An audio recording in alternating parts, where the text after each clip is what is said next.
നളചരിതത്തിലെ നായകനോ, നന്ദനവനത്തിലെ ഗായകനോ, അഞ്ചിതൾ പൂക്കൾ കൊണ്ടമ്പുകൾ തീർത്തവൻ, ആവനാഴി നിറയ്ക്കുന്ന കാമദേവനോ.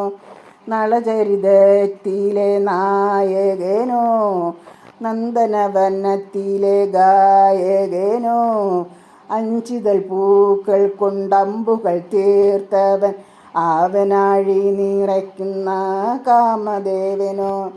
ജ്ഞാനഹി പരിണയ പന്തലിലെ സ്വർണശാപം മുറിച്ചൊരു ശ്രീരാമനോ, ചിത്രാംഗദത്തിലെ ഗന്ധർവനോ, യുദ്ധപർവ്വതത്തിലെ ധനഞ്ജയനോ, അനിരുദ്ധനോ അവൻ അഭിമന്യുവോ, എൻ്റെ അഭിനിവേശങ്ങളെ തൊട്ടുണർത്തിയ കാമുകനോ.